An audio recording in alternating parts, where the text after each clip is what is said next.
செய்திக் கதம்பம்.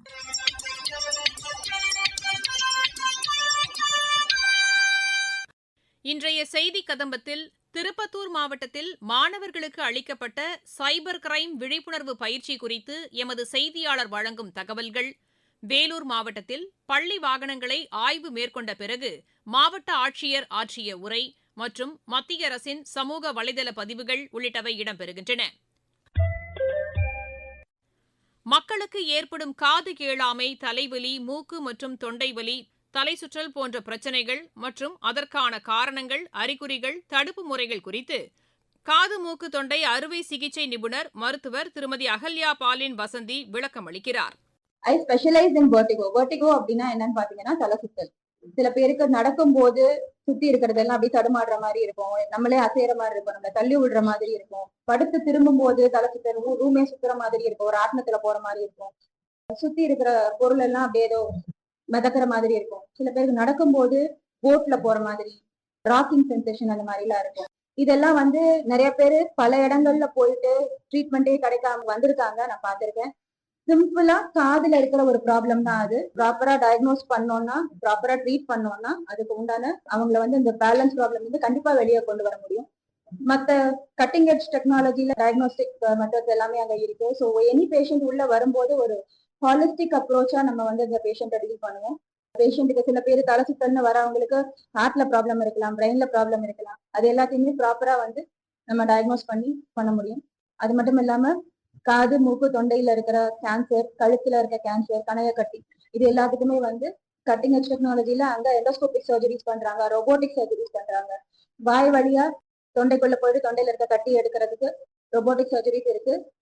And again பிரெயின்ல இருக்கக்கூடிய சில கட்டிங்கள், பிட்யூட்டரி கிளாண்ட்ல இருக்க கட்டிங்களை வந்து எக்ஸ்டென்சிவ் நியூரோ சர்ஜிக்கல் ப்ரொசீஜர் இல்லாம நோஸ் வழியாவே எண்டோஸ்கோபிக்கா நேவிகேஷன் டெக்னிக்ஸ்ல we can remove the tumour. Advanced சர்ஜரிஸும் நம்ம வந்து பண்ணிட்டு இருக்கோம். லோ பிபி வந்தா வர்ற மயக்கம் வந்து கண்ணு இருட்டுற மாதிரி இருக்கும், எனக்கு போய் படுத்தா பெட்டரா இருக்கும் அப்படின்ற மாதிரி இருக்கும். இது வந்து என்னை பிடிச்ச யாரோ தள்ளி விடுறாங்கன்ற மாதிரி இருக்கும். லைக் நான் வந்து நிக்க முடியல, எனக்கு ஒரு பக்கமா சாயுது அப்படிங்கிற மாதிரி இருக்கும். நடக்கும்போது தடுமாற்றம் இருக்கும். அதுக்குதான் கரெக்டா ஒரு டாக்டர் கிட்ட வரணும். அந்த doctor will be able to elicit the history properly. இப்ப என்கிட்டயே ஒரு கிடினஸ் பேஷண்ட் வரும்போது தலை சுத்தல்னு வாங்க, கேரா இருக்குதுன்னு வாங்க, அப்படின்னா என்னன்னு கரெக்டா சொல்லுங்க. ஒரு ராட்னம் சுத்துற மாதிரி இருக்கா, இல்ல போட்ல போற மாதிரி இருக்கா, தள்ளுற மாதிரி இருக்கா அப்படின்னு நம்ம கேட்கும் போதுதான் அவங்களுக்கு they will be able to differentiate. இல்லாட்டி அவங்களுக்கு தெரியாது. அண்ட் அதுக்கேற்ற மாதிரி ப்ராப்பரா டெஸ்ட் பண்ணும்போது காதுல இருந்து மூளை வரைக்கும் எந்த இடத்துல இந்த ப்ராப்ளம் இருக்குன்றதை நம்ம தெளிவா கண்டுபிடிக்கும். மயக்கத்தை தாண்டி சில பேருக்கு காது அடைச்ச மாதிரி இருக்கலாம், மயக்கத்தோட சேர்ந்து காதுக்குள்ள நாய்ஸ் வரலாம், சில பேருக்கு தலை சுத்தலோட சேர்ந்து தலை வலி வரலாம், வாமிட்டிங் வரலாம், சில பேருக்கு ஹிஸ்டரி ஆஃப் மைக்ரேன் இருக்கும். மைக்ரேன் இருந்தாலுமே இந்த தலை சுத்தல் வரும். மைக்ரேன் இருக்கவங்களுக்கு ஃபேமிலி ஹிஸ்டரியில அவங்க அப்பா அம்மாக்கு யாருக்காவது மைக்ரேன் இருந்தா கூட இவங்களுக்கு வந்து இந்த தலை சுத்தல் மாதிரி பிரசன்ட் ஆகலாம். இந்த மாதிரி ப்ராப்ளமும் இருக்கு. நடக்கும்போது தடுமாற்றம், போட்ல போற மாதிரி ஒரு சென்சேஷன், ராட்னத்துல சுத்துற மாதிரி இருக்கிற சென்சேஷன், இது எல்லாமே வந்து மோஸ்ட்லி இயர் ரிலேட்டடா தான் இருக்கும். நம்ம யூஸ்வலா இப்ப நிறைய ஹெட்போன்ஸ் யூஸ் பண்றோம். ஹெட்போன்ஸ் சில பேர் இப்ப எல்லாம் வந்து இந்த போன் கண்டக்ஷன் ஹெட்போன்ஸ் சொல்லிட்டு காதுக்கு வெளியே மாட்டிட்டு இருக்காங்க. அது எல்லாமே வந்து நரம்பு ப்ராப்ளம் நிறைய உண்டு பண்ணும். எஸ்பெஷலி இந்த நாய்ஸ் இன்டியூஸ் ஹியரிங் லாஸ் வந்து நிறைய இப்ப இயர்போன்ஸ் யூஸ் பண்றதுனால வருது. அதையுமே வந்து ப்ராப்பரா ஏர்லி, அது எல்லாமே ஒரு காதுல ஒரு சின்ன நாய்ஸ் ஒரு சத்தம் மாதிரி தான் ஆரம்பிக்கும். பட் அது ஹியரிங் லாஸா கூட போய் முடியலாம். காது அடைச்ச மாதிரி இருக்கும். அது எல்லாமே வந்து நீங்க ஏர்லியா கண்டுபிடிச்சிட்டீங்கன்னா இட் கேன் பி ட்ரீட்டட். நம்ம ரொம்ப லேட்டா விட்டோம்னா அது irreversible ஸ்டேஜுக்கு போயிடும். Nerve related loss. ஹெட்போன்ஸ் கண்டினியூஸா 60 dB நாய்ஸுக்கு மேல யூஸ் பண்ணக்கூடாது. ஒரு நாளைக்கு மேக்ஸிமம் ஒரு 2 hours யூஸ் பண்ணலாம், அதுக்கு மேல யூஸ் பண்ணக்கூடாது. அந்த 2 hours கூட ஒரு அரை மணி நேரம் கண்டினியூஸா யூஸ் பண்றாங்கன்னா ஒரு 10 minutes பிரேக் எடுத்துக்கிட்டா நல்லது. அரை மணி நேரம் கண்டினியூஸா யூஸ் பண்ண வேண்டியவங்க ஒரு 5 to 10 minutes இடையில ஒரு பிரேக் எடுத்துட்டு அதுக்கப்புறம் திரும்ப அடுத்த அரை மணி நேரம் யூஸ் பண்ணா நாய்ஸ் இன்டியூஸ் ஹியரிங் லாஸ் வரும். குறிப்பா வந்து நம்ம வெளியே இருந்து கேட்கக்கூடிய சவுண்ட் வந்து 4 kHz அந்த ஃப்ரீக்வன்சில தான் நம்ம ஜாஸ்தி கேட்போம். ஹெட்போன்ஸ் யூஸ் பண்ணும்போது அந்த ஃப்ரீக்வன்சில வந்து அவங்களுக்கு ஹியரிங் லாஸ் ஆகிறதுக்கு வாய்ப்பு இருக்கு. மூவிங் ஸ்கிரீன்ஸ் ஜாஸ்தியா பாக்குறவங்களுக்கு இந்த மைக்ரைன் ப்ராப்ளம் ஜாஸ்தி வரும். மைக்ரைன் ப்ராப்ளம் ஜாஸ்தி வரும்போது லேட்டர் ஸ்டேஜ்ல பேலன்ஸ் இஷ்யூஸ் வர்றதுக்கு வாய்ப்பு இருக்கு. ஸோ அந்த ஸ்கிரீன் டைம் எல்லாமே நம்ம குறைச்சிக்கிறது நல்லது. வேலூர் மாவட்டத்தில் இயக்கப்படும் தனியார் பள்ளி வாகனங்களுக்கான வருடாந்திர ஆய்வு மற்றும் வாகன ஓட்டுநர்களுக்கான மருத்துவ முகாம் இன்று நடைபெற்றது. பேருந்துகளை ஆய்வு செய்த பின்னர் செய்தியாளர்களை சந்தித்து பேசினார் மாவட்ட ஆட்சியர் திருமதி சுப்புலட்சுமி.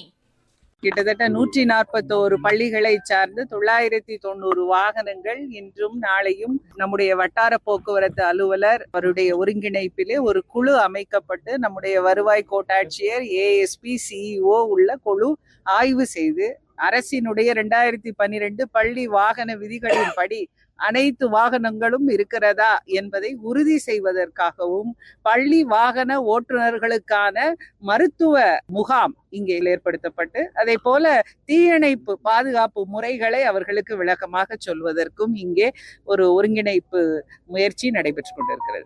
அனைத்து பள்ளி நிர்வாகத்தாரோடு ஒரு கூட்டம் இந்த குழுவா நடத்த போறோம். அவங்க கிட்ட பள்ளி வாகனங்கள், நீங்க நடத்த பள்ளிகளுடைய வாகனங்கள் இந்த மாதிரி இருக்கணும், அப்படி இந்த ரூல்ஸ் படி இருக்கிறத உறுதி செய்வது ஒண்ணு. இரண்டாவது, பெற்றோர்களுக்கு சொல்லுங்க, தயவு செய்து உங்கள் பள்ளிகளை அழைத்து வருகிற தனியார் வாகனங்கள்ல அளவுக்கு அதிகமாக குழந்தைகள் இருக்கக்கூடிய வாகனங்கள்ல நீங்க அனுப்பாதீர்கள் என்பதை பள்ளி நிர்வாகத்தார் மூலம் பொதுமக்களுக்கு சொல்வது ஒன்று. பத்திரிகை செய்தியும் கொடுக்கிறோம் 2. இதுக்கப்புறம் என்போர்ஸ்மெண்ட் இருக்கு. அது எப்படி அப்படின்னா த்ரூ ஆர்டிஓ அண்ட் போலீஸ் வச்சு நாங்க கூட்டம் போட்டு யாரெல்லாம் நம்முடைய மாவட்டத்துல இந்த மாதிரி ஷேர் ஆட்டோ லைசன்ஸ் இருக்கோ அவங்க எல்லாரையும் அழைத்து இத்தனை பேரை தான் நீங்க டிரான்ஸ்போர்ட் பண்ணணும், இதை மீறி செய்யும் பொழுது உங்கள் மீது கண்டிப்பாக நடவடிக்கை எடுக்கப்படும் என்று ஒரு கூட்டம் வரும் வாரத்திலே நடத்தி தெளிவுபடுத்துவோம். அதை மீறி செய்பவர்கள் மீது கடுமையாக கண்டிப்பாக நடவடிக்கை எடுக்கப்படும். பயணிகள் மற்றும் பொதுமக்கள் பாதுகாப்பு 100% உறுதி செய்யும். திருப்பத்தூர் மாவட்டத்தில் ஏலகிரி மலைப்பகுதியில் 200க்கும் மேற்பட்ட மாணவர்களுக்கு மாவட்ட காவல்துறை சார்பில் சைபர் கிரைம் குறித்த விழிப்புணர்வு நிகழ்ச்சி நடைபெற்றதாக எமது செய்தியாளர் வழங்கும் தகவல்கள். திருப்பத்தூர் மாவட்டம் ஏலகிரி மலைப்பகுதியில் 200க்கும் மேற்பட்ட மாணவர்களுக்கு மாவட்ட காவல்துறை சார்பில் சைபர் கிரைம் குறித்த விழிப்புணர்வு மாவட்ட கூடுதல் காவல் கண்காணிப்பாளர் முன்னிலையில் நடைபெற்றது. திருப்பத்தூர் மாவட்ட காவல் கண்காணிப்பாளர் உத்தரவின் பேரில் சைபர் கிரைம் கூடுதல் காவல் கண்காணிப்பாளர் தலைமையில் திருப்பத்தூர் மாவட்ட சைபர் கிரைம் காவல் நிலையம் சார்பாக ஏலகிரி மலையில் விழிப்புணர்வு நிகழ்ச்சி நடைபெற்றது. இந்நிகழ்ச்சியில் 200க்கும் மேற்பட்ட மாணவர்களுக்கு சைபர் கிரைம் குறித்த விழிப்புணர்வு வழங்கப்பட்டது. இந்நிகழ்ச்சியில் இணைய வழி நிதி மோசடிகள், ஓடிபி மோசடி, போலி அழைப்புகள், சமூக வலைதளங்களில் நடைபெறும் குற்றங்கள் உள்ளிட்ட சைபர் குற்றங்கள் குறித்து மாணவர்களுக்கு விரிவாக எடுத்துரைக்கப்பட்டது. மேலும் இத்தகைய குற்றங்களிலிருந்து தங்களை எவ்வாறு பாதுகாத்துக் கொள்ள வேண்டும் என்பதற்கான ஆலோசனைகளும் வழங்கப்பட்டன. அதேபோல் சமூக வலைதளங்கள் மற்றும் இணையதளங்களை பாதுகாப்பாக பயன்படுத்துவது தொடர்பாகவும் விழிப்புணர்வு ஏற்படுத்தப்பட்டது. சைபர் குற்றங்கள் தொடர்பான புகார்களை பதிவு செய்யும் தேசிய இணையதளமான www.cybercrime.gov.in மற்றும் இலவச உதவி எண் 1930 பற்றியும் பொதுமக்கள் மற்றும் மாணவர்களுக்கு விளக்கமளிக்கப்பட்டது. மத்திய அரசின் சமூக வலைதள பதிவுகள். அரசுமுறை பயணமாக நார்வே சென்றுள்ள பிரதமர் திரு நரேந்திர மோடி டென்மார்க், பின்லாந்து நாடுகளின் பிரதமர்களுடன் இருதரப்பு ஒத்துழைப்பு குறித்து பேச்சு நடத்தியதாக மத்திய அரசின் சமூக வலைதளத்தில் தெரிவிக்கப்பட்டுள்ளது. சரியான உணவு பழக்கம், முறையான முழுமையான சிகிச்சை மூலம் காசநோயை முற்றிலுமாக குணப்படுத்த முடியும் என்று மத்திய சுகாதாரத்துறையின் சமூக வலைதளத்தில் கூறப்பட்டுள்ளது. நாட்டின் உணவு பாதுகாப்பிற்காக மத்திய அரசு பல்வேறு நடவடிக்கைகளை மேற்கொண்டு வருவதாக வேளாண் துறையின் சமூக வலைதளத்தில் கூறப்பட்டுள்ளது. ஆயுஷ் துறையின் செயல்பாடுகளை வெளிப்படைத் தன்மையுடனும் சிறப்பாக மேற்கொள்ளவும் டிஜிட்டல் தொழில்நுட்பம் பயன்படுத்தப்படுவதாக அத்துறைக்கான இணையமைச்சர் திரு பிரதாப் ராவ் ஜாதவ் வெளியிட்டுள்ள சமூக வலைதள பதிவில் தெரிவித்துள்ளார்.